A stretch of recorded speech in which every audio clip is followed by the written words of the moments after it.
ينفعنا وانفعنا بما علمتنا وزدنا علما۔ تو آج یہ قربانی کے احکام کے سلسلے میں ہمارا موضوع ہے اور اسی پر انشاءاللہ ہم بات کریں گے۔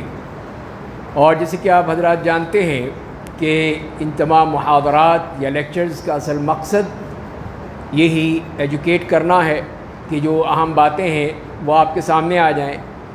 یقیناً آپ نے اس کے بارے میں مطالعہ کیا ہوگا اور ان احکامات کو آپ نے ضرور پڑھا بھی ہوگا، جانتے بھی ہوں گے۔ ایک یاد دہانی کے طور پہ یہ تمام چیزیں آپ کے سامنے پیش کی جا رہی ہیں، اور اس میں جو یہ بھی آپ کے سامنے آیا ہے کہ اس میں جو جدید مسائل تو اتنے نہیں ہیں، لیکن پھر بھی ایسے مسائل اکثر پوچھے جاتے ہیں جو کہ آج کل کے اس دور میں ہیں، پہلے نہیں تھے، اس کا ذکر ہمیں نہیں ملتا نہ فقہا کے نزدیک نہ ہی احادیث میں۔ تو وہ بھی مسائل بہرحال زیر بحث آئیں گے جہاں پہ بھی جو اہم مسائل ہیں، تاکہ ہم سب اس سے کچھ نہ کچھ فائدہ حاصل کریں۔ تو اصل مقصد پھر یہی ہے کہ اس سے وہ علم حاصل کرنا ہے تاکہ اس کے ذریعے سے کچھ نہ کچھ ہم سیکھ لیں۔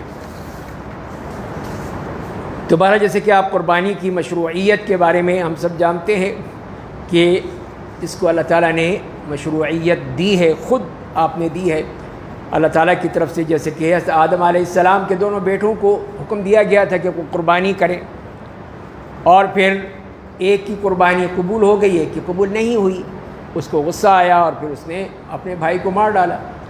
تو وہاں پہ اللہ تعالیٰ نے یہی فرمایا کہ انما یتقبل اللہ من المتقین، اللہ تعالیٰ متقیوں سے ہی قبول کرتے ہیں، انہی کی کو قبول کیا جاتا ہے۔ تو یہ تو مشروعیت ہے۔ اور اس کے بعد پھر ہم دیکھتے ہیں نبی کریم صلی اللہ علیہ وسلم نے ہمیشہ قربانی کی، جتنا عرصہ آپ مدینہ میں رہے آپ قربانی کرتے رہے، اور اس کے بعد صحابہ کرام نے قربانی کی، اور یہ سلسلہ چلا آ رہا ہے اور انشاءاللہ قیامت تک چلتا رہے گا۔ اور حج کے موقع پہ جب آپ گئے تو آپ نے وہ اپنے ساتھ وہ قربانیاں لے کر گئے تھے، اور وہاں پر جا کر آپ نے قربانی کی تھی۔ تو وہ حج کی قربانی تھی، وہ آپ کی وہ سالانہ قربانی نہیں تھی، بلکہ خاص جو حج کی ہے، حج قران کیا تھا آپ نے، عمرہ اور حج دونوں ملا کر، تو وہ اپنے ساتھ جو آپ کی قربانیاں تھیں۔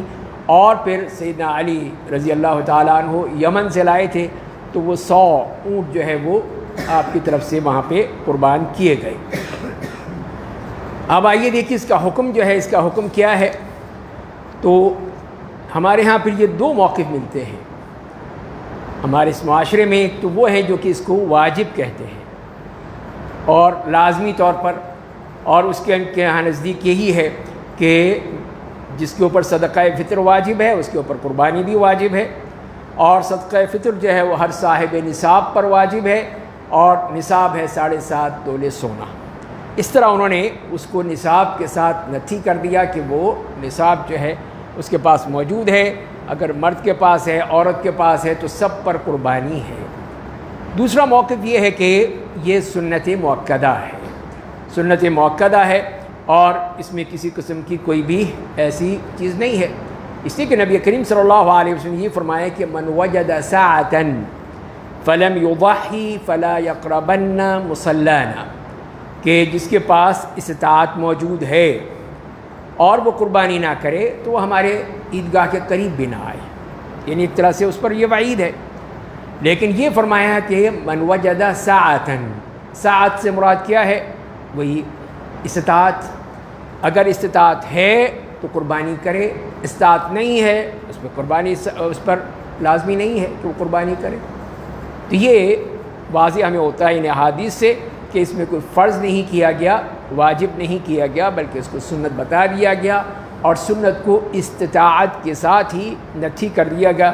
استطاعت ہے تب تو وہ قربانی کرے گا، استطاعت نہیں ہے تو وہ قربانی نہیں کرے گا۔ تو یہ اس لحاظ سے ہمیں یہ معلوم ہونا چاہیے کہ پھر وہ سنت مؤکدہ ہے۔ اس کے بعد ہے کہ کیا ہر گھر پہ قربانی ضروری ہے، ہر فرد پہ ضروری ہے؟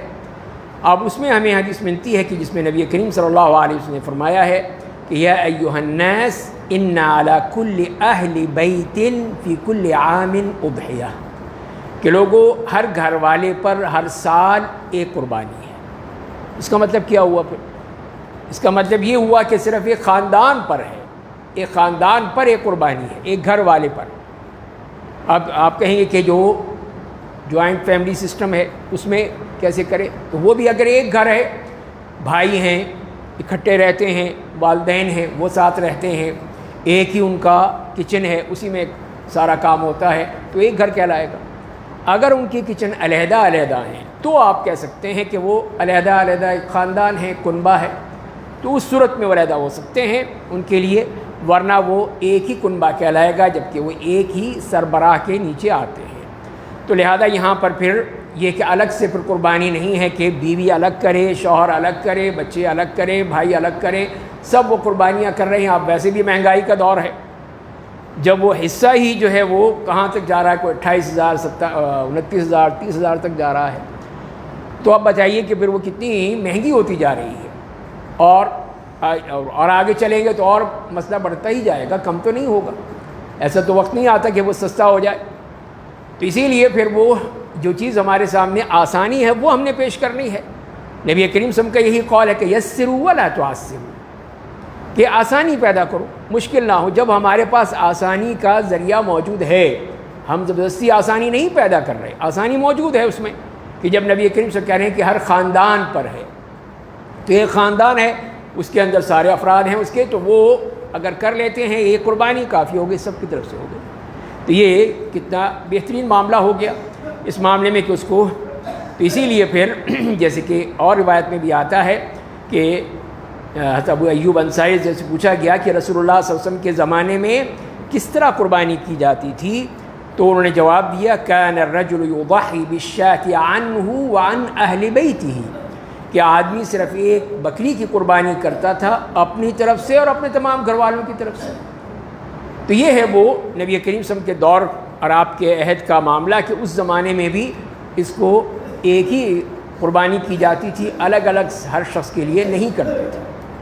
اور یہاں پر یہ بھی دیکھ لیجئے کہ جیسے کہ یہ روایت بھی آتی ہے کہ حضرت ابوبکر صدیق اور حضرت عمر واجب قرار دیا کہ ڈر سے قربانی نہیں کیا کرتے تھے، قربانی کرتے ہی نہیں تھے۔ اب ہو سکتا ہے کہ ان کے ظاہر ہے کہ وہ کوئی اتنے امیر اور اتنے وہ تو نہیں تھے، لیکن یہ ہے کہ کہیں واجب نہ ہو جائے، یہ لوگ یہ سمجھیں کہ یہ فرض ہو گئی ہے لہذا ہم سب نے کرنی ہے، تو اسی لیے پھر وہ اس بات کا بھی خیال رکھتے ہوئے ہو سکتا ہے کہ انہوں نے نہ کی ہو۔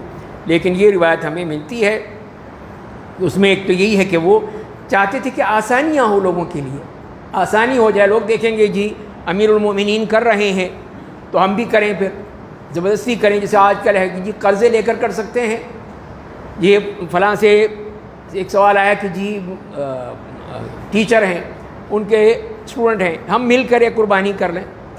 بھئی اس طرح نہیں ہوتا، اس طرح نہیں ہوتا کہ آپ سب مل کے جو ہیں وہ قربانی، ہم سب کہیں کہ جی اپنے مسجد کے جتنے بھی افراد ہیں آپ چندہ ڈالیں، جتنے جس کی استطاعت ہو اس میں دیکھ لیتے ہیں، ایک حصہ ملتا ہے، 2 حصے ملتے ہیں، ہم قربانی کر لیتے ہیں۔ تو اس طرح نہیں ہوتا، یہ قربانی کا طریقہ ہی نہیں ہے کہ اس طرح ہم چندہ کر کے قربانی کریں۔ تو یہی ہے دیکھیے کتنی آسانی ہے دین میں کہ جب یہ کہہ دیا گیا کہ یہ ایک گھر پر ہے، اگر وہ استطاعت رکھتا ہے سربراہ ٹھیک ہے کرے، پھر اگر نہیں رکھتا تو اس کے لیے کوئی لازمی نہیں کیا گیا، اس کو مجبور نہیں کیا گیا۔ اور پھر اسی طرح اسی قربانی میں بھی پھر ریاکاری جائز نہیں ہے کہ اس میں دکھاوا ہو، بتایا جائے، لوگوں کو نمائش کی جائے، اپنے بکرے کو سجا کے دھلا کے نہلا کے اس کو خوب وہ خوشبو لگا کے مہندی لگا کے جس طرح کیا کرتے ہیں، تو وہ کر کے پھر ہم پورے محلے میں گئے، اس پہ وہ نمبر بھی لگا دیں، پلیٹ بھی لگا دیں، فون نمبر بھی لکھ دیں کہ یہ میرا ہے، تو کتنی بڑی بات ہو جائے گی کہ سارے محلے کو پتہ چل جائے گا جی فلاں صاحب کے ہاں جی قربانی ہو رہی ہے۔ تو اس کے بارے میں ابو ایوب انصاری رضی اللہ تعالیٰ عنہ فرماتے ہیں کہ کان الرجل فی عہد رسول اللہ صلی اللہ علیہ وسلم یضحی بالشاة عنہ وعن اہل بیتہ، جیسے ابھی بات ہوئی تھی، فیأکلون ویطعمون ثم تباہى الناس فصار كما ترى، کہ وہ فرماتے ہیں ابو ایوب انصاری کہ رسول اللہ صلی اللہ علیہ وسلم کے مبارک زمانے میں ایک آدمی اپنی طرف سے اور اپنے تمام گھر والوں کی طرف سے ایک بکری ذبح کیا کرتا تھا، اس قربانی میں سے وہ خود بھی کھاتے تھے، دوسروں کو بھی کھلاتے تھے، سب اس میں شریک ہوتے تھے، خاص طور پہ جن کو نہیں ہوئی۔ اور پھر اس کے بعد یہ زمانہ آیا کہ لوگ ایک دوسرے پر فخر جتانے لگے، دکھاوا کرنے لگے، ریاکاری آ گئی، پھر یہ حال ہو گیا جو کل آپ دیکھ رہے ہیں، یعنی وہ صحابی کہہ رہے ہیں اس زمانے میں بھی یہ چیز پیدا ہو گئی کہ اب آپ دیکھ رہے ہیں کہ لوگ کس طرح دکھاوا کرتے ہیں اور دکھاتے ہیں، لوگوں کو بتاتے ہیں. تو یہ صحیح نہیں ہے، اس طرح کی ریاکاری کرنا، دکھاوا، یہ اسلام کی روح کے بالکل خلاف ہے. اور جیسے میں نے عرض کیا کہ پورے گھر کی طرف سے ایک قربانی کافی ہے، اس کی بات بھی ہو گئی ہے، جیسے کہ اسی حدیث میں جو ابو ایوب انصاری رضی اللہ تعالیٰ عنہ کی ہے. اور یہ بات بھی ہم نے ابھی کی ہے کہ قربانی کے لیے کوئی نصاب مقرر نہیں ہے، کوئی نصاب مقرر نہیں ہے. اب یہاں تک کہا گیا ہے کہ اس میں جس کے پاس بھی سونا ہے، جس خاتون کے پاس بھی ہے، نصاب کے مطابق. اور یہاں پہ بھی یہ سننے بھی آیا کہ اس کے پاس اگر تھوڑا بہت بھی ہے، 1-2 تولے ہیں، تب بھی قربانی کرے. بھئی آپ کیوں مشکل میں ڈال رہے ہیں امت کو؟ یہ امت کو مشکل میں ڈالنا ہوا نا کہ اب ایک کے پاس چند چوڑیاں ہیں، کوئی چھوٹا موٹا زیور ہے، آپ کہہ رہے ہیں کہ نہیں تم بھی کرو قربانی. تو بھئی پتہ نہیں کس مصیبت سے اس نے جمع کر کے یہ زیور لیا ہے یا اس کو بنایا اس کے والدین نے، اور آپ اس کے اوپر کہہ رہے ہیں کہ اس زمانے میں. تو اس کا جو فرق بھی سمجھنا ہے کہ زکوٰۃ اور قربانی میں بہت فرق ہے. زکوٰۃ جو ہے وہ ارکان اسلام میں سے ہے، ہم سب جانتے ہیں. نماز اور زکوٰۃ اللہ تعالیٰ نے صاف صاف بیان کیے ہیں. شریعت میں زکوٰۃ کا نصاب مقرر کر دیا گیا ہے، جس میں سونے کا نصاب ہے، چاندی کا نصاب ہے، پیداوار کا نصاب ہے، جانور جو مویشی ہیں ان کا نصاب ہے. اور اس طرح ہے جو صاحب نصاب ہوگا اس پر زکوٰۃ فرض ہوگی، جس پر صاحب نصاب نہیں ہے اس پر زکوٰۃ فرض نہیں ہے. سیدھی سی بات ہے. آپ نے وہ چشتی صاحب سے وہ زکوٰۃ کے مسائل سنے ہیں، اور اس کے مصارف بھی مقرر کر دیے گئے کہ وہ 8 مصارف ہیں جو قرآن کریم نے بتائے ہیں سورہ توبہ میں، وہ اس میں دینا ہے، اس کو یہ بتا دیا گیا. اب یہ سوال کہ یہ بچی کے شادی کے لیے دے دیں، اس کے جہیز کے لیے دے دیں، نہیں. جب اللہ تعالیٰ نہیں بتایا تو پھر ہم کیسے کر سکتے ہیں اس کو؟ تو یہی چیز ہے کہ جو ہمیں سمجھنی ہے. اور پھر زکوٰۃ کے لیے نصاب کے ساتھ ساتھ 1 سال کا گزرنا بھی ضروری ہے کہ ایک مدت ہو، پورا حالی الحول، حول کہا جاتا ہے، یعنی پورا سال گزر جائے اس رقم پہ جو آپ کے پاس ہے، سونا ہے، چاندی ہے، نقد ہے، جو بھی ہے اس کے اوپر وہ ہو. پھر جیسے ہم نے بات کی کہ پورے گھر کی طرف سے ایک قربانی کافی ہوتی ہے، لیکن مالدار افراد کرنا چاہتے ہیں تو ان کو کوئی منع نہیں کیا گیا، وہ کریں، جتنی کر سکتے ہیں اللہ کی راہ میں دے سکتے ہیں دیں. پھر لیکن جو ایک عام آدمی ہے جس کے پاس آج کل کے زمانے میں تھوڑی بہت آمدنی ہوتی ہے، ملازم پیشہ افراد ہیں، تو جو بھی ہے اس میں اگر وہ کر سکتے ہیں کر لیں، نہیں کر سکتے ہیں ان پر وہ لازم نہیں کیا گیا. تو لہذا آپ صلی اللہ علیہ وسلم جو ہیں 2 مہینوں کی قربانی بھی کی ہے، پوری گائے کی قربانی بھی کی ہے، اور حج کے موقع جیسے ہم نے دیکھا کہ 100 اونٹوں کی قربانی دی ہے. پھر قربانی کے مال کے لیے پھر کوئی شرط نہیں ہے کہ پورا 1 سال گزرا ہو تو آپ قربانی کریں گے ورنہ نہیں کریں گے، کوئی پابندی نہیں ہے. آپ کے پاس پیسے ہیں تو ٹھیک ہے کر لیجئے. بکرا خریدنا ہے 40,000 50,000 جتنا آتا ہے وہ لے سکتے ہیں، وہ لے لیجئے. اگر آپ حصہ لینا چاہتے ہیں کسی گائے میں، اونٹ میں، تو وہ حصہ لے لیجئے. تو جتنی آپ کی استطاعت ہے آپ کر سکتے ہیں اس معاملے میں. پھر یہ ہے کہ پھر قربانی کا گوشت آپ خود بھی کھا سکتے ہیں، جو تنگ دست فقیر ہیں ان کو بھی کھلا سکتے ہیں جیسے قرآن کریم نے بتایا. تو اس کے تو 3 ہی مصارف ہیں کہ خود کھا لو، اپنے احباب کو، دوستوں کو، رشتہ داروں کو ان کو دے دو، ہدیہ دے دو، یا اور غریبوں کو کھلا دو.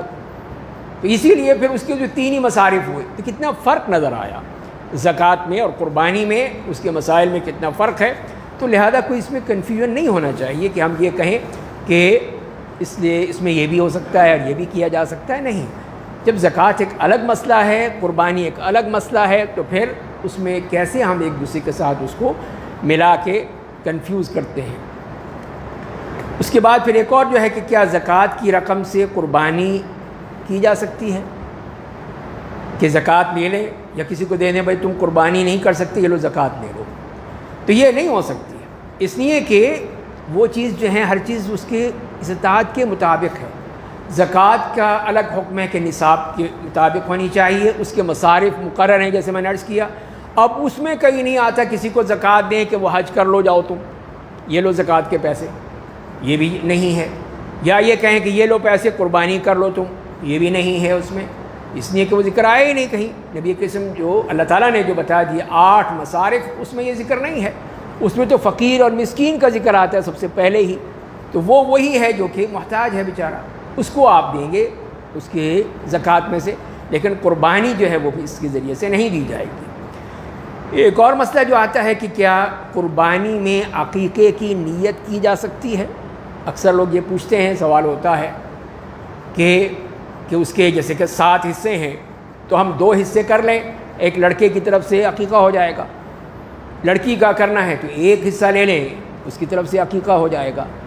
تو وہ شریعت نے ہر چیز کے بارے میں جو ہمیں جو چیز بتائی ہے، اصول بتائے ہیں، اس کے مطابق دیکھنا ہے کہ کیا یہ ہوگا۔ اب وہاں پہ کیا کہا، عقیقے کے لیے کیا کہا نبی کریم صلی اللہ علیہ وسلم نے کہ اگر لڑکا ہے تو اس کے لیے 2 جانور، لڑکی ہے تو اس کے لیے 1 جانور، اور وہی شاتان اور شاتن واحدہ، شات یعنی بکری، تو وہ ذکر آیا ہے۔ اس کا مطلب یہ ہوا کہ اس کو کرنے میں یہ چیز اس کے حکم میں شامل ہے کہ اس عقیقے میں 2 بکرے ہوں گے لڑکے کے لیے اور ان کو ذبح کیا جائے گا، اور لڑکی ہوگی تو 1 بکری ذبح کی جائے گی یا بکرا ذبح کیا جائے گا اور اس کا عقیقہ ہو جائے گا۔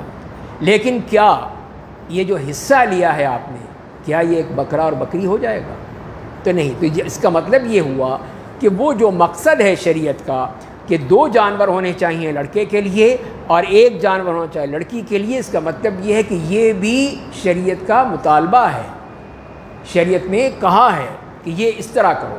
اب اس طرح کریں گے تو ہم تو 1 جانور کیا، 1 جانور کا 7واں حصہ ہم کر رہے ہیں، تو وہ تو عقیقہ نہ ہوا پھر۔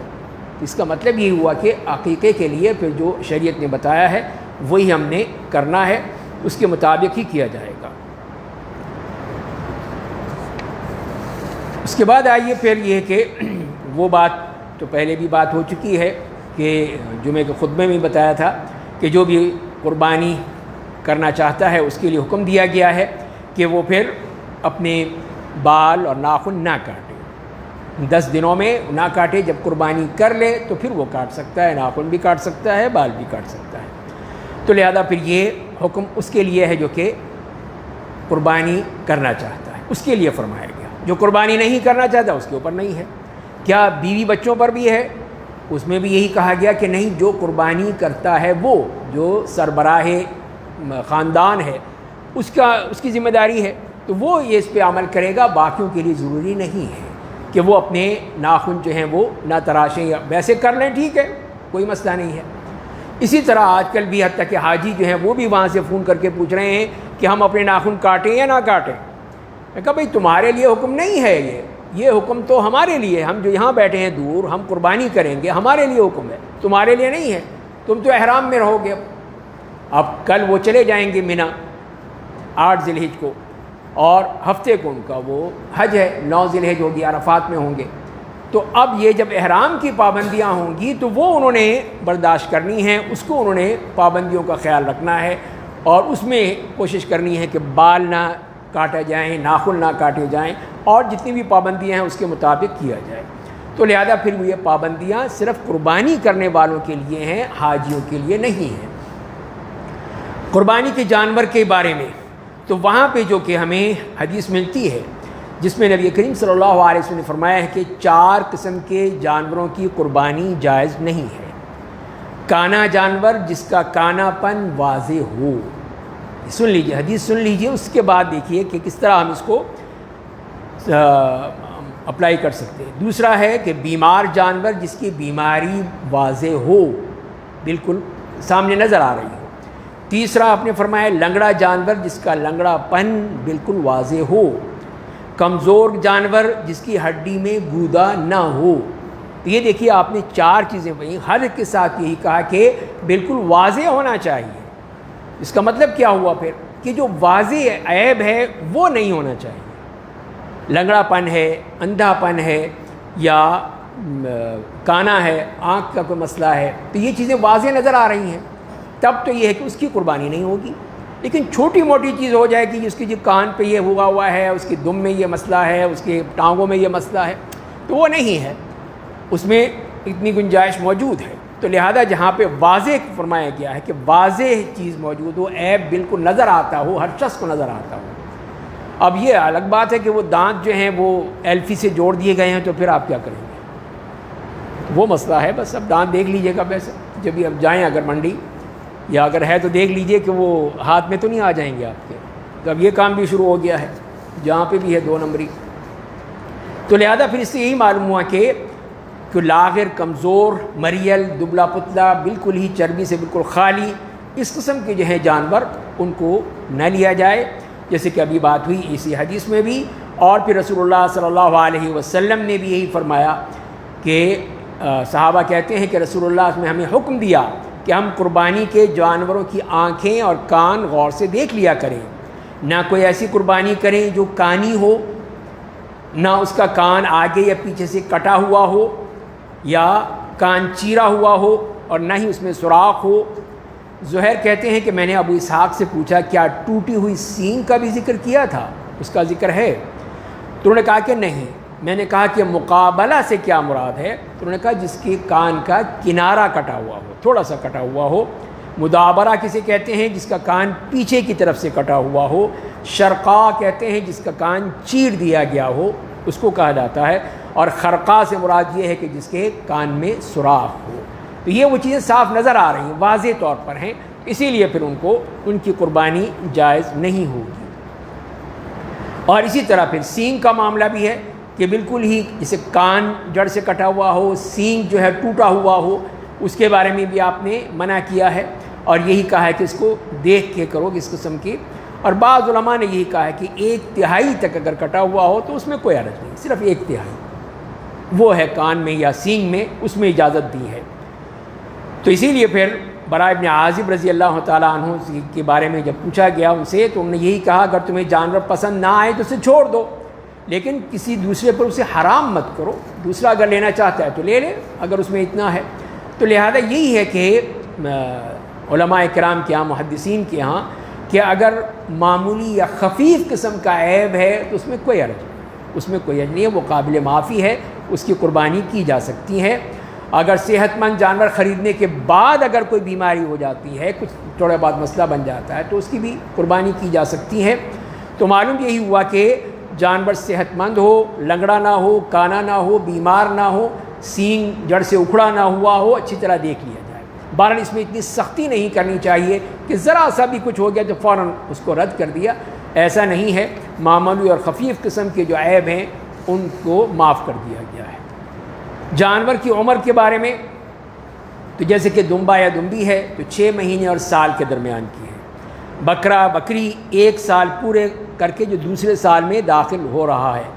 اب وہ کہتے ہیں کہ جی یہ پورے سال کا ہے، تو اب اس کا کوئی ہمارے پاس برتھ سرٹیفکیٹ تو ہے نہیں، یا تو آپ نادرا سے نکلوا کے لائیں کہ اس کو بتائیں کہ اس کی برتھ کب ہوئی تھی، وہ ہے نہیں. اب کیسے پتہ چلا کہ جی وہ کہہ رہا ہے کہ جی یہ تو پورے سال کا ہے. اس کی نشانی بتائی گئی کہ 2 دانت ہونے چاہیے. اب یہ بھی دیکھ لیں کہ 2 دانت واقعی اصلی دانت ہیں یا ایلفی والے دانت ہیں یا سیلفی والے، تو وہ بھی دیکھنا بھی ضروری ہوگا. چیک کر لیں کہ وہ دانت اصلی ہیں، تو یہ بھی چیک کرنا ہے. تو یہ ہے کہ اگر جو نشانی بتائی گئی کہ وہ دانت، اب وہ کہتا ہے پکڑ کے دیکھیں نکل رہا ہے، یہ ابھی بس تھوڑا سا ہے، کچھ دفعہ نکل آئے گا. تو یہ تو شک ہو گیا نا. جب شک ہو گیا آپ کو کہ ابھی تو 2 دانت ہوئے ہی نہیں، دوندا ہی نہیں ہے، اور آپ اس کو کہیں، تو اب جب شک ہو گیا تو پھر آپ کے لیے بھی جائز نہیں ہوگا کہ شک والی چیز لیں. جو اگر آپ کو چیز مل رہی ہے دوسری تو وہ لیجیے آپ، جس میں شک نہیں ہے، باقی دوندا ہے، 1 سال کا ہے، ٹھیک ہے آپ لے لیجیے اس کو. تو اسی طرح پھر اسے کہا گیا. اور گائے یا بیل ہے اس کا بھی 2 سال پورے کر کے جو تیسرے سال میں داخل ہوگا وہ ہوگا. اور اونٹ یا اونٹنی ہے اس کے لیے 5 سال کی شرط ہے کہ وہ 5 سال کا ہو. تو اسی لیے نبی کریم صلی اللہ علیہ وسلم نے یہی فرمایا کہ لا تذبحوا الا مسنہ. مسنہ ہے وہ دانتوں والا جانور، وہی جس کو کہا گیا. الا ان یعثرہ علیکم فتذبحوا جذعۃ من الضأن، ورنہ دشواری ہو تو دمبے کا بچہ جو ہے اس کو ذبح کر لو. تو معلوم یہی ہوا کہ مسنہ سے مراد وہی جانور ہے جس کے دودھ کے دانت گر گئے اور دوسرے دانت آ گئے. 1 سال کا ہے تو اس کو آپ کر سکتے ہیں. اور اسی طرح بیل یا گائے ہے تو 2 سال میں، اور اونٹ ہے تو 5 سال میں ان کے دانت وہ گر جاتے ہیں. تو یہ ہمیں جب شریعت نے بتا دیا ہے تو پھر ان کی باتوں میں نہ آئیں. وہ تو چاہیں گے آپ کو کسی طرح جو ہے وہ گھیر گھار کے لے آئیں اور کہیں کہ نہیں جی یہی ٹھیک ہے، یہی لے لیں، آپ کو کوئی بات نہیں، گھر جاتے جاتے دانت نکل ہی آئیں گے اس کے. جی ہاں، جو آپ کو اس میں پھنسا دے گا وہ پھر تو لہذا پھر یہ دیکھ لیں کہ دانت جو ہیں وہ اصلی ہوں اور ہاتھ میں نہ آ جائیں۔ اور اس کے بعد پھر ہم نے وہی بات کی تھی کہ گھر والوں کی طرف سے ایک بکری بھی قربان کی جا سکتی ہے، جیسے کہ بات ہوئی کہ حضرت تابعی ہیں ابو انصاری رضی اللہ عنہ جب پوچھا تھا کہ رسول اللہ کے دور میں قربانی کیسے ہوتی تھی، تو انہوں نے یہی فرمایا کہ آدمی اپنی طرف سے اور اپنے گھر والوں کی طرف سے ایک بکری قربان کیا کرتا تھا۔ اور جیسے کہ نبی کریم صلی اللہ علیہ وسلم کا ہے کہ آپ نے ایک بڑے سینگوں والا مینڈھا لانے کی حکم دیا، جس کے پاؤں بھی کالے تھے، جسم بھی کالے، آنکھیں بھی کالی، اور آپ نے پھر قربانی کے لیے آپ کے پاس لایا گیا۔ آپ نے فرمایا کہ چھری لاؤ، پھر اس کو پتھر پر تیز کرو۔ لوگوں نے پھر وہ چھری تیز کر کے وہ آپ کو دی، تو پھر آپ نے مینڈھے کو پکڑا، لٹایا، پھر ذبح کیا اور دعا کی، اللہم تقبل من محمد و آل محمد و من امت محمد، اور پھر آپ نے اس کی قربانی کر دی۔ تو یہاں پر ایک اور سوال پھر آ جاتا ہے آج کل کے اس دور میں، وہ یہ ہے کہ کیا رسول اللہ کی طرف سے قربانی کی جا سکتی ہے؟ تو یہاں پر یہ رسول اللہ تو ہماری طرف سے کر رہے ہیں، پوری امت کی طرف سے قربانی کر رہے ہیں، اور کسی نے نہیں کیا۔ کہا جی حضرت علی نے کہا تھا۔ پہلی بات ہے کہ وہ حدیث اتنی وہ مستند نہیں ہے، ضعیف حدیث ہے۔ دوسری بات ہے اگر کہا ہوگا تو حضرت علی کو کہا ہوگا، بس سارے صحابہ کو تو نہیں کہا کہ سب قربانی کرو میری طرف سے۔ دکھائیں مجھے کہیں مل جائے کہ سارے صحابہ کو کہا کہ چلو جی سارے جو ہیں میری طرف سے قربانی کیا کریں، میری قربانی۔ تو جب کہا ہی نہیں تو پھر ہم کیوں کریں؟ وہ تو جو بھی عمل کریں گے، یہ سن لیجئے، جو بھی ہم عمل کریں گے، چاہے قربانی ہے، چاہے اور کوئی کام ہے جو دین کا ہے، اس سب کا ثواب رسول اللہ کو پہنچ رہا ہے۔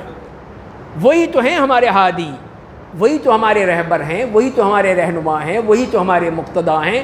تو جو بھی ہم نیک عمل کریں گے وہ سب اس کا ثواب ان کو پہنچے گا۔ تو پھر اس کے لیے کوئی ضرورت ہی نہیں ہے کہ ہم زبردستی کوئی کام کریں جو رسول اللہ نے نہیں کیا، نہیں کہا، صحابہ نے نہیں کیا۔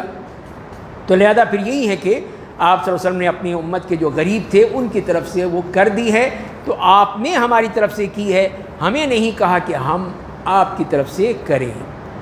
دو مینڈوں کی بھی ہمیں دلیل ملتی ہے کہ جس میں نبی کریم صلی اللہ علیہ وسلم کی حدیث آتی ہے کہ 2 مینڈوں کی قربانی کیا کرتے تھے، اور اس کے لیے صحابی بھی کہتے ہیں کہ میں بھی 2 مینڈوں کی قربانی کرتا ہوں، جسے انس کی روایت ہے۔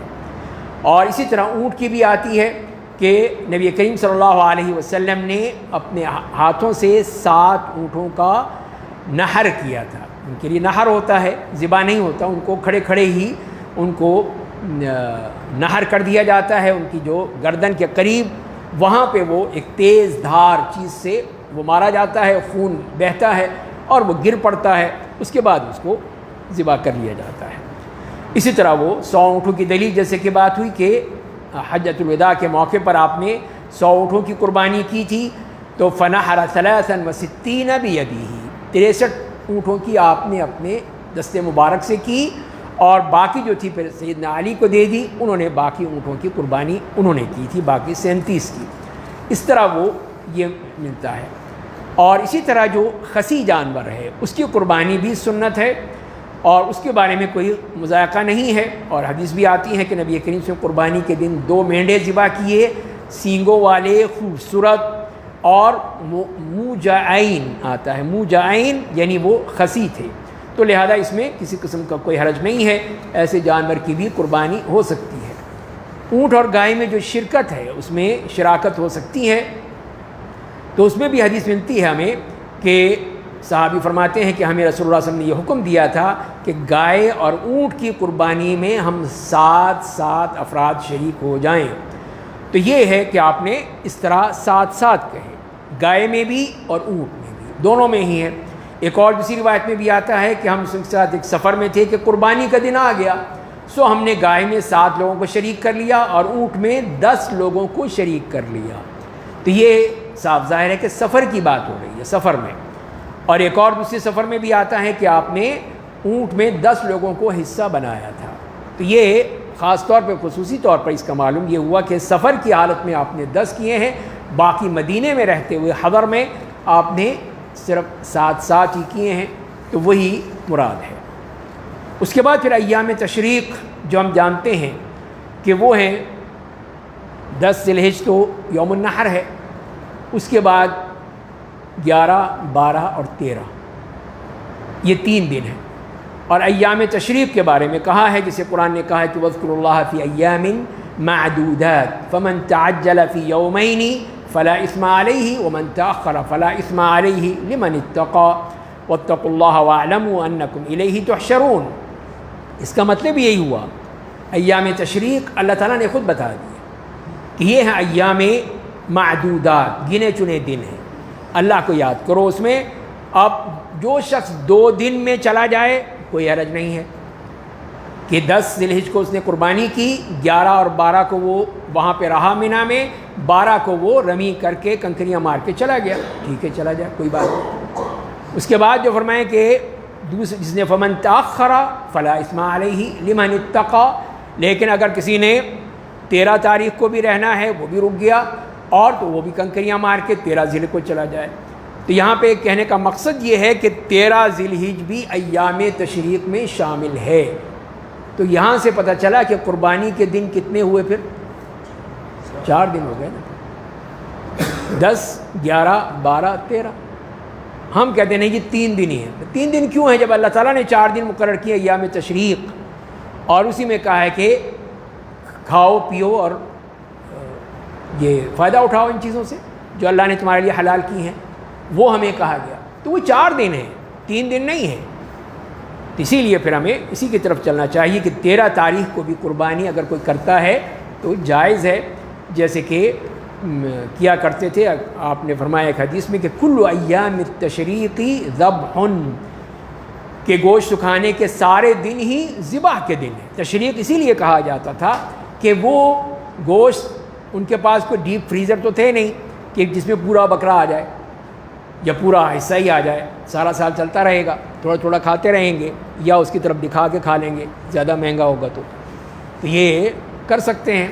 لیکن یہ ہے کہ وہ تو نہیں کر سکتے تھے، تو وہ کیا کرتے تھے، وہ گوشت کے پارچے بنا کے اس کو سکھاتے تھے۔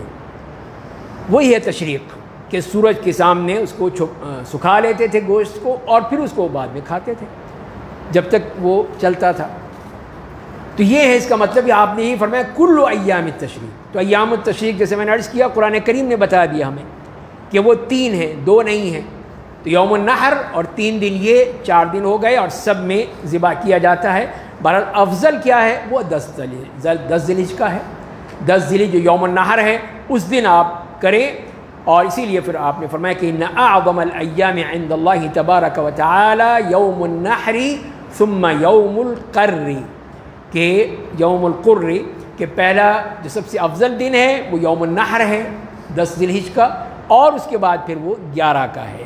11 کو جو ہے اس کا مطلب یہ ہے کہ آپ 10 کو کرنا چاہیں کر سکتے ہیں تو اچھی بات ہے، اس دن قصائی مل جائے تو کر لیجئے، اس میں ابھی سے بکنگ کر لیجئے، ان کی ہو سکتی ہے تو یہ کر لیجئے آپ، اس دن قربانی ہو جائے گی۔ نہیں ہے تو اگلے دن کر لیجئے، 11 کو، 12 کو، 13 کو، جب بھی ہے آپ کو یہ آسانی اس میں کر دیا گیا ہے۔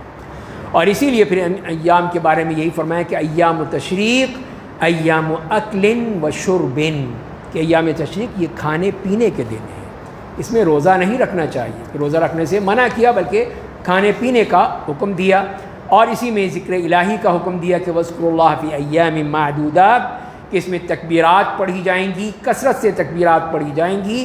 تو اس میں کوئی مخصوص نہیں ہے، یہ بھی یاد کر دیکھ لیجئے، سن لیجئے کہ تکبیرات عموماً ہیں۔ جیسے کہ صحابہ اکرام نکلا کرتے تھے کہ وہاں پہ جا کے تکبیرات کہتے تھے، پورا بازار تکبیرات سے گونج اٹھتا تھا۔ اس طرح سب لوگ جو ہیں تکبیرات صحابہ اکرام کے ساتھ شامل ہو جاتے تھے۔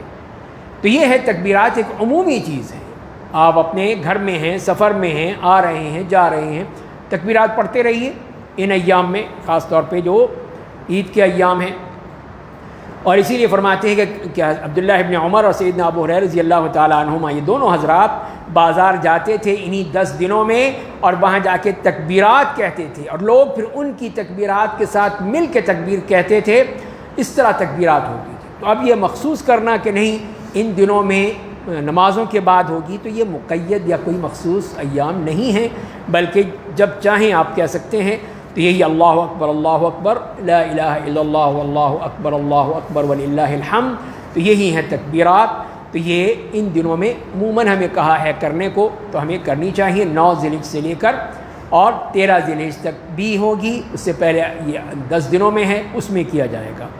پھر عید کا بھی ہے، عیدگاہ میں تکبیرات کہی جاتی ہیں، نماز پڑھی جاتی ہیں، اور اس میں آپ نے خاص طور پہ خواتین کو کہا کہ خواتین کو لے جائے، اور اگر کسی کے پاس چادر نہیں ہے تو دوسری اپنی چادر اس کو پہنا دے، اس کو اڑا دے، جو نماز نہیں پڑھنی ہے وہ بھی چلی جائیں، وہ جا کے ایک طرف بیٹھ جائیں عیدگاہ میں، لیکن نماز میں شریک ہوں، لوگوں کی دعاؤں میں شریک ہوں۔ اور یہ بھی ہمیں کہا گیا کہ عید کے دن، عید الاضحیٰ کے موقع پر بغیر کچھ کھائے پیے جو ہمیں عیدگاہ جانا ہے، کھانا نہیں ہے۔ عید الفطر میں اس کے برعکس ہے، اس لیے کہ آپ روزے سے تھے، اب وہاں پہ روزے کی ختم ہو گئے، اب اس کی مخالفت اس طرح کریں گے کہ آپ کھجور کھا لیں گے، کوئی چیز کھا کے جائیں گے عیدگاہ نماز پڑھنے کے لیے، لیکن عید الفطر میں آپ کچھ نہیں کھا کے جائیں گے، جیسے کہ نبی کریم صلی اللہ علیہ وسلم کچھ نہیں کھاتے تھے، نماز پڑھ کر آتے تھے، تو اپنی قربانی کا جو گوشت ہے یا کلیجی ہے وہ آپ تناول فرماتے تھے، تو یہ آپ کی سنت تھی۔ تو پھر آپ نے اسی کو یہ کہا کہ یہ طریقہ ہونا چاہیے۔ اور نماز عید سے پہلے قربانی جائز نہیں ہے، اس سے پہلے ہو نہیں سکتی۔ ایک صحابی نے کر لی کہ سب سے پہلے میری قربانی ہو جائے، جب آپ سے پوچھا آپ نے کہا کہ نہیں، یہ تو تمہاری کھانے پینے کی ہو گئی بس، لیکن وہ قربانی نہیں ہوئی، وہ عید کے بعد ہی ہوگی، نماز عید کے بعد وہ آپ نے ان سے کہا کہ وہ قربانی کرے۔ اور قربانی کا وقت اور جگہ جیسے ہم جانتے ہیں کہ عید الاضحیٰ کے موقع پر بھی جو نبی کریم صلی اللہ علیہ وسلم کا طریقہ تھا کہ وہ آ کر قربانی کیا کرتے تھے یا وہیں کر لیا کرتے تھے عیدگاہ میں ہی، اسی لیے آپ نے فرمایا کہ جس نے بھی ہماری سنت کے مطابق کیا اس نے ہماری سنت کو پا لیا، تو لہذا یہی ہمیں کرنا ہے۔ اور عید کی نماز سے پہلے اگر کرے گا تو وہ میں نے جیسے عرض کیا کہ وہ پھر اس کی قربانی نہیں ہوگی، اس کو دوبارہ قربانی کرنی پڑے گی جیسے کہ آپ نے فرمایا گیا۔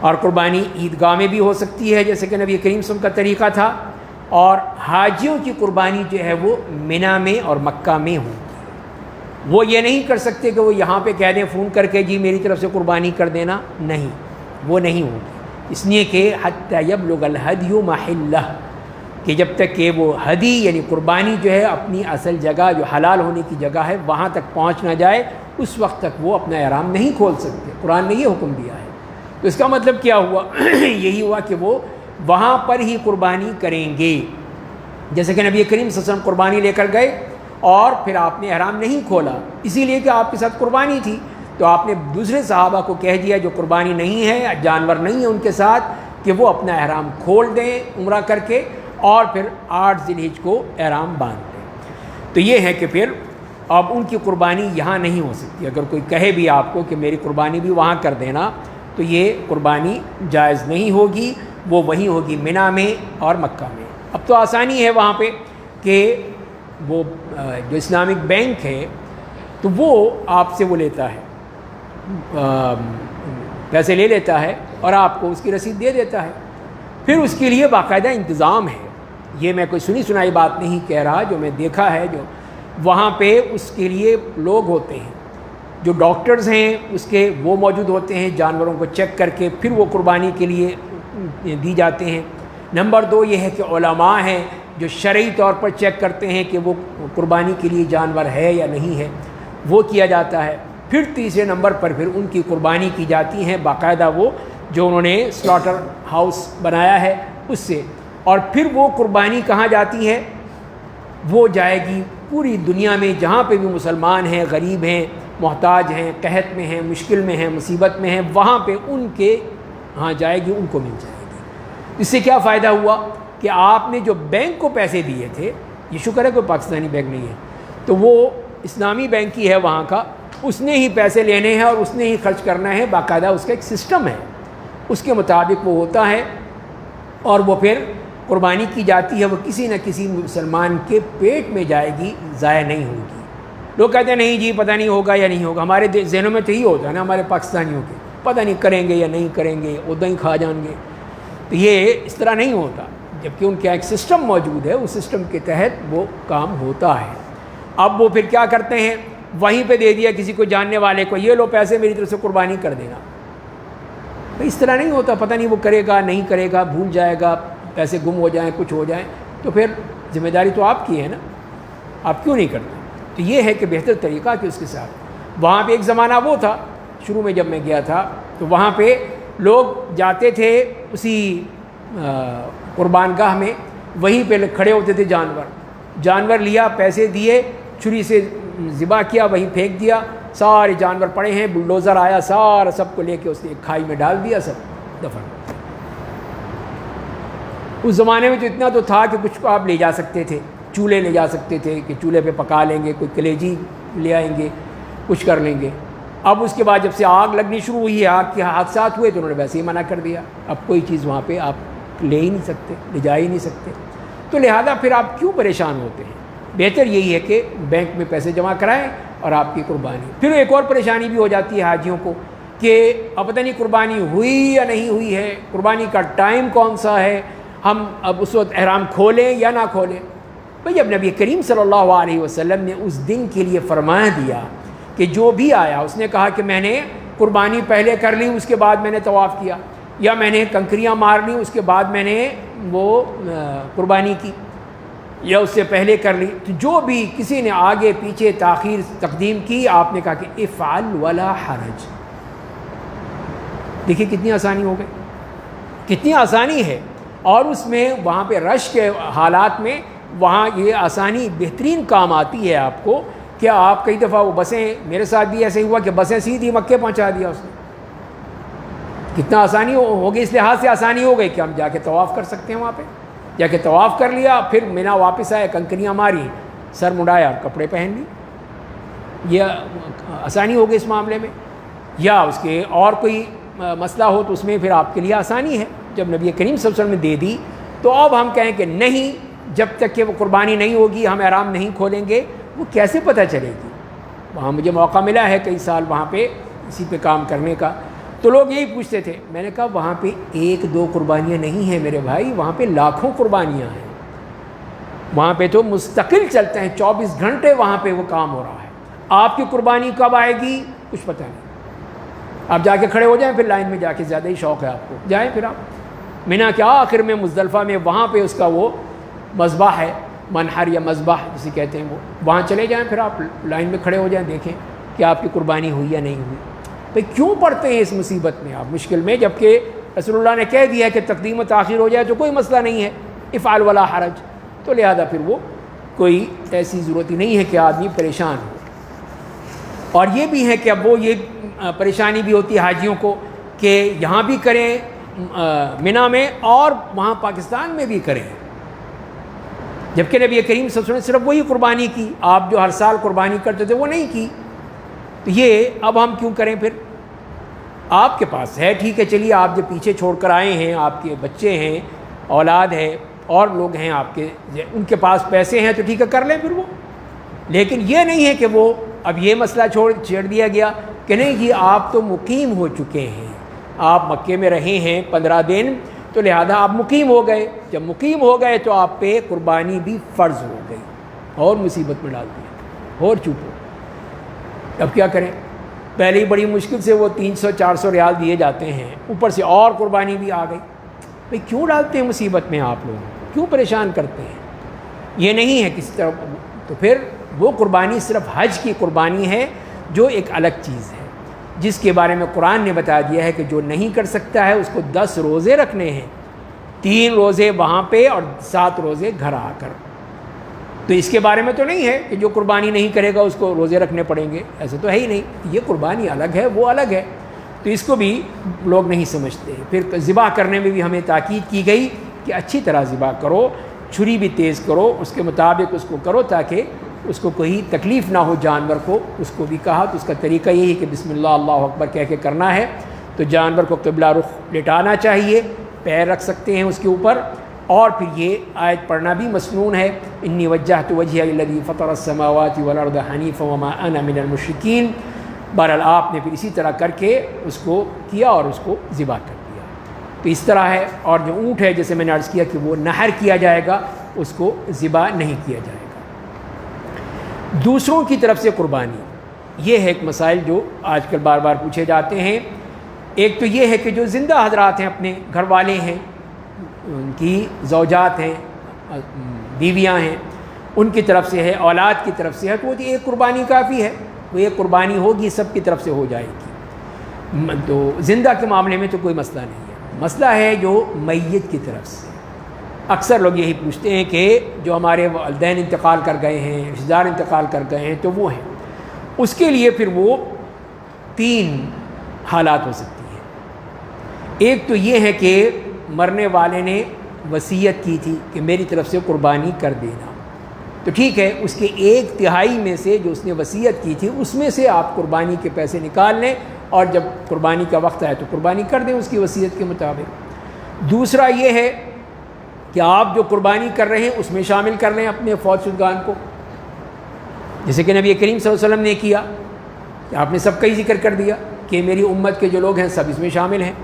اسی طرح آپ کہیں کہ میری اس قربانی میں میں ہوں، میرے بچے ہیں، اور میرے جو فوت شدگان ہیں ان کو بھی ہے، اس میں شامل کر لیا، تو یہ ہے۔ اور تیسری شکل یہ ہے کہ ان کے لیے مستقل بالذات الگ سے جانور لے کے ان سے قربانی کی جائے، تو وہ ہم دیکھتے ہیں کہ وہ نبی کریم صلی اللہ علیہ وسلم نے اپنے کسی بھی جو آپ کی زندگی میں جن کا انتقال ہوا کسی کی قربانی نہیں کی۔ آپ کی 2 ازواج جس میں سیدہ خدیجہ تھیں اور سیدہ زینب بنت خزیمہ، وہ ان کا انتقال آپ کی زندگی میں ہوا، آپ نے کبھی ان کی قربانی نہیں کی۔ آپ کی 2-3 بیٹیوں کا انتقال ہوا، ان کی کوئی قربانی نہیں کی۔ آپ کے جو بہت ہی قریب آپ کے چچا تھے سیدنا حمزہ، ان کی کوئی قربانی نہیں کی، تو لہذا اس سے معلوم یہی ہوا کہ وہ قربانی نہیں ہے، آپ نے کسی کی نہیں کی۔ تو یہی میں نے عرض کی، ایک تو یہ ہے کہ وہ وصیت کرے، نمبر 2 یہ ہے کہ اس میں شامل کر لیں، نمبر 3 یہ ہے کہ صدقہ کریں، یہ بھی آ سکتا ہے، صدقہ ہو سکتا ہے میت کی طرف سے، تو لیکن پھر آپ نہیں کھائیں گے، پھر سارا صدقہ ہے وہ غریبوں کو جائے گا، تو یہ نہیں ہے کہ یہ ہم بھی اس میں سے کھا لیں تھوڑا سا، نہیں، آپ نہیں کھا سکتے، پھر وہ اس کو سارا کا سارا کیا جائے گا۔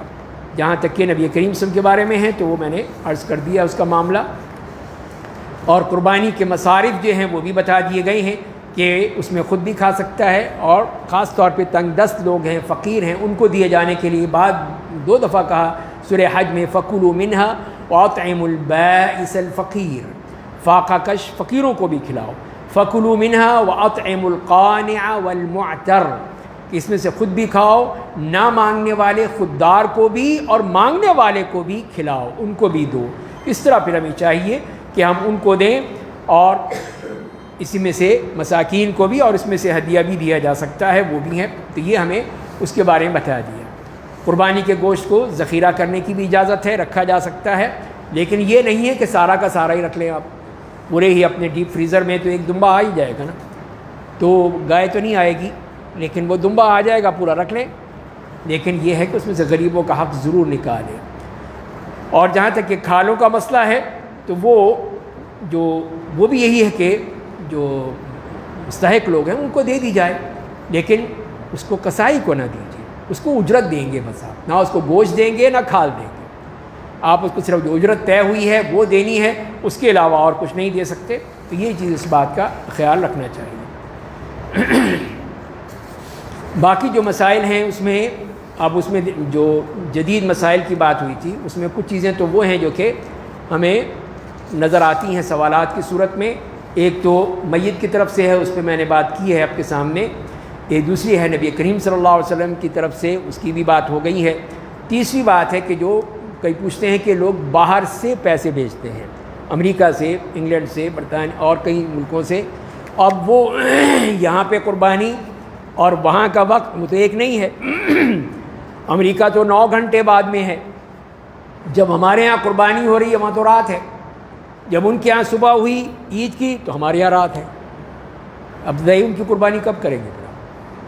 وہ آپ اپنے مطابق کریں گے، ان کی تو نیت ہے نا، نیت کافی ہے، ان کی نیت ہے، انہوں نے پیسہ بھیجا ہے آپ کو کہ یہ ہماری طرف سے قربانی کر دینا، تو لہذا اس میں ان کا وقت نہیں دیکھا جائے گا، ہمارا وقت دیکھا جائے گا، جو ہمارا وقت ہے کہ ہم نے اس دن جو پڑھیں گے، پیر کے دن عید کی نماز پڑھ کے آ کے قربانی کریں گے، تو ہم نے جو باہر سے آیا ہوا پیسہ ہے آپ کے پاس، یہ کسی طرف سے آپ کو اتھورائزڈ کیا گیا ہے، تو آپ پھر وہ اس میں کریں گے۔ تو یہ وقت کا مسئلہ بالکل نہیں ہے، اور نہ ہی وہ یہ ہے کہ اب آپ رات کو کریں، رات کو 12 بجے، اس لیے کہ ان کے ہاں صبح ہو گئی ہے تو لہذا ہم قربانی کریں، نہیں، آپ اپنے وقت میں ہی قربانی کریں گے۔ اور اس طرح حاجیوں کا بیان جیسے میں نے عرض کیا کہ اس میں بھی حجاج کرام کی وہیں قربانی ہوگی، یہاں نہیں ہوگی۔ ایک اور چیز جو ہے کہ آن لائن جانوروں کی خریداری، تو یہ آن لائن بھی شروع ہو گیا ہے کہ واٹس ایپ کے اوپر قربانی کی تصویریں ہیں، بکرے کی تصویر ہے، آپ کو دکھایا جا رہا ہے بڑا اچھا ہے، بڑا خوبصورت ہے، یہ ہے وہ ہے، آپ لے لیں، قیمت بھی ساتھ لکھی ہوئی ہے۔ تو ابھی کوئی ہاتھ لگایا آپ نے اس کو، اس کے دانت دیکھے، اس کی چال دیکھی؟ کچھ بھی نہیں دیکھا، تو پھر کیسے جائز ہو جائے گا؟ کہ جو آپ کو پھر آ جائے گا آن لائن، پھر وہ جب آپ پیسے بھیج دیں گے اس کے کر جائیں گے تو پھر وہ آ جائے گا اس کے ذریعے سے، TCS کے ذریعے سے بکرا آ جائے گا آپ کا۔ اب کیا کریں گے آپ؟ معلوم ہے کہ وہ تو چل ہی نہیں رہا، دانت ہی اس کے جو ہے اکھڑے ہوئے ہیں، کان کٹا ہوا ہے، تو کیا کریں گے؟ اسی لیے پھر اس کا خیال رکھیں کہ جب اتنی ہم نے جیسے پڑھا کہ نبی کریم صلی اللہ علیہ وسلم نے کہا کہ دیکھ بھال کے کرو، اسی طرح چیک کر لو اس کو، اس کے ہاتھ پاؤں ناک کان دانت سب دیکھ لو۔ وہ دیکھے نہیں ہیں اور آپ نے صرف آن لائن بڑا اچھا لگ رہا ہے، بڑا خوبصورت لگ رہا ہے، اس میں تو ہر چیز ہی خوبصورت لگتی ہے، تو وہ آپ جو ہیں بکرا کر لیں، تو یہ ٹھیک نہیں ہے۔ اور اسی طرح پھر حاجی کی قربانی جو ہے منا میں اور گھر میں، وہ میں نے عرض کر دیا اس کا بھی۔ تو پھر جوائنٹ فیملی میں قربانی، تو وہی میں نے شروع میں عرض کر دیا ہے کہ وہ جتنے بھی گھر میں خاندان ہیں، اگر الگ الگ ہیں، ان کا سارا سیٹ اپ الگ ہے، کچن الگ ہے، کھانا پینا الگ ہے، تب تو ٹھیک ہے، وہ الگ کر لیں۔ لیکن اگر ایک ہی سیٹ اپ ہے تو پھر وہ ایک قربانی ان سب کے لیے کافی ہے۔ تو یہ ہیں وہ چیزیں جو کچھ میرے ذہن میں تھیں، جو جدید مسائل ہیں۔ آپ کے ذہن میں کوئی ہو یا آپ تو عرض کریں، میں کوشش کروں گا جواب دینے کی۔ ہاں، بھینس کی قربانی یہ بڑا مسئلہ ہے، کٹا یا کٹی، جی ہاں۔ تو اس میں بھی یہاں پہ وہاں تو ہے نہیں مسئلہ، دوسرے ملکوں میں یا عرب ملکوں میں وہاں بھینس ہوتی ہی نہیں ہے، یہ تو پانی کا جانور ہے، وہاں پانی نہیں ہے، تو پھر وہاں کہاں رہے گی؟ تو ایسا وہ ہے ہی نہیں وہاں۔ تو اور جو قرآن کریم نے جو ذکر کیا ہے بہیمۃ الانعام کا ذکر کیا ہے، اور اس میں جو فرما دیا کہ ثمانیۃ ازواج، وہ قرآن نے بیان کر دیا گیا ہے۔ اس میں کون ہے؟ اونٹ ہے، گائے ہے، بکری ہے، دمبا ہے، یہ 4 ہیں۔ تو مذکر اور مؤنث کے ذریعے سے وہ 8 ہو گئے، وہ قرآن نے بتائے ہیں۔ تو لہذا قرآن کی روح سے یہی چیزیں ہیں، یہ ہیں بہیمۃ الانعام، انہی کی قربانی ہو سکتی ہے۔ اس لیے کہ اگر آپ یہ دروازہ کھولیں گے، اور بہرحال ہمارے یہاں کچھ لوگوں نے کہا ہے کہ یہ بھی اسی کے قبیل میں سے ہے، گائے کی قبیل میں سے، لہٰذا اس کی بھی قربانی ہو سکتی ہے۔ لیکن دوسری طرف یہ موقف بھی ہے کہ جو کہ بہیمۃ الانعام ہے، اسی میں یہی 4 جانور ہیں۔ ورنہ پھر آپ کہیں گے کہ جو اور بھی اس میں شامل ہو سکتے ہیں، بھینس تو اس لیے نہیں کہ کثرت سے ہے، ورنہ کوئی کہے جی یوک ہوتا ہے ایک جانور گائے نما، اس کی بھی قربانی کیا ہوگی یا نہیں ہوگی؟ مارخور جو ہے، جو لاکھوں کروڑوں کا ہے جانور، اس کی قربانی کرنا چاہے کوئی شوقین تو پھر کیا وہ بھی کر سکتا ہے؟ تو پھر دروازہ کھلتا چلا جائے، کس کس کی قربانی کریں گے؟ جو ہماری وسطی ایشیا کی ریاستیں ہیں وہاں تو گھوڑے کا گوشت بھی کھایا جاتا ہے، تو گھوڑے کی قربانی ہو سکتی ہے کہ نہیں ہو سکتی؟ تو یہ اللہ تعالیٰ نے جب ایک چیز بتا دی کہ بہیمۃ الانعام، بس یہ ہے بہیمۃ الانعام، یہ ہے جو قرآن کی روح سے ہمیں مل گئے ہمیں، اور وہی صحابہ کرام نے کیے، وہی رسول اکرم صلی اللہ علیہ وسلم نے کیا۔ تو اسی لیے بہتر یہی ہے کہ یہ انہی کو ہی کیا جائے جو کہ یہ جانور موجود ہیں، جو ہمیں ہر جگہ میسر ہیں۔ اگر نہ ہو تو پھر ہم دیکھ سکتے ہیں کہ ہم کسی کٹے یا کٹی کی کریں گے یا نہیں کریں گے، پھر وہاں پہ اس کو دیکھ لیا جائے گا، لیکن بہتر یہی ہے کہ انہی میں سے کی جائے۔ یہ بارہ ایک چھوٹا سا مسئلہ جی، یہ ہے کہ جیسے بقرعید ہوتی ہے تو پہلے دن کہتے ہیں مغرب پر قربانی کر سکتے ہیں، دوسرے دن کہتے ہیں عصر سے پہلے کرنا ہے، تیسرے دن جو ہے زہر سے پہلے کرنا ہے، اور چوتھے دن کے لیے کہتے ہیں جی فجر سے فوراً بعد کرنا ہے۔ فجر سے پہلے کرنا ہے؟ ہاں نہیں، فجر کے فوراً بعد سورج نکلنے سے پہلے نہیں، یہ اپنی طرف سے بنائی ہیں، جی، کہیں نہیں ہے ایسی بات، کوئی نہیں ہے۔ وہ کر سکتے ہیں، آپ صبح کر لیں، ظہر کر لیں، عصر کے بعد کر لیں، مغرب کے بعد کر لیں، عشاء کے بعد کر لیں۔ کہاں لکھا ہے کہ نہیں عشاء کے بعد نہیں ہو سکتی قربانی؟ وہ تو ایام تشریق ہے نا، اس میں جب بھی ہیں کر لیجیے آپ، آسانی ہے۔ کسائی نہیں مل رہا اب آپ کو، ملا تو وہ کہتا ہے کہ یہ میں ٹائم دیتا ہوں آپ کو مغرب کے بعد کا، تو ٹھیک ہے اسی وقت کر لیں، پھر اگلے دن پتہ نہیں ملے نہ ملے، تو لہٰذا جب بھی ملے آپ اس سے لے لیں، اس سے ٹائم۔ جو آپ کو فرمایا دو دانت کا، جی ہاں، تو جس طرح انسانوں کے اندر ہے ہمارے بچے اپنے یہاں دیکھا ہے کئیوں کو دام سنگیت کراتے ہیں کئیوں کو دیکھ کرتے ہیں. جی ہاں ایک بات دوسری بات یہ ہے کہ اگر کسی نے اپنے گھر میں جانور پالا ہوا جی جی اور اس کو ہی نہیں پتہ ہے کہ پچھلی بقرعید سے پہلے ہی جانور بکری نے بچے دیے تھے اور اگلی عید کے تک وہ سال کا ہو گیا ٹھیک ہے. تو اس لیے ان پہ 2 دام کی شرط نہیں ہے. ہاں نہیں پھر نہیں ہوگا. وہی میں نے عرض کیا نا کہ ایک تو وہی چیز ہے کہ جو آپ کو معلوم ہے جیسے آپ نے کہا یہ تو واضح ہے گھر میں آپ کو پتہ ہے کہ میں نے کب خریدا تھا یا یہ کب میرے ہاں یہ بچہ پیدا ہوا تھا. اب 1 سال ہو گیا ہے تو اب یہ ٹھیک ہے وہ تو آپ کو پتہ ہے. لیکن ایک جو وہ کہہ رہا ہے بیوپاری جو کہہ رہا ہے اب اس کی بات کیسے مانیں اس گے. میں ایک اور چیز ہے کہ بعض اوقات جانور جو ہے اس کے دانت نکالنے شروع کر دیے تھے پہلے گرا دیتا ہے. جی ہاں جی پہلے وہ دودھ والے گرائے گا. جب وہ گرا دیا تو پھر 2 دام کا ہو گیا. ہاں لیکن اس کے نکلنا بھی ضروری ہے نا کہ دو نکلنا کچھ لوگ تو نکلے ہوتے ہیں. ہاں کچھ نکل آئے تو پھر دیکھا جا نکلے ہوتے سکتا ہیں، پتہ لگتا ہے کہ یہ ہے. جی ہاں بہت چھوٹے چھوٹے ہوتے ہیں. تھوڑے تھوڑے نکلے ہوتے ہیں. جی ہاں پہلے گرتی تب ہے نیچے میں اس کو بچا لیا. پھر آئیں گے نا. جی ہاں بالکل. بس یہ ہے کہ وہی میں نے کہا نا کوئی ایلفی سے نہ لگائے ہوئے. ایک سوال آیا ڈاکٹر صاحب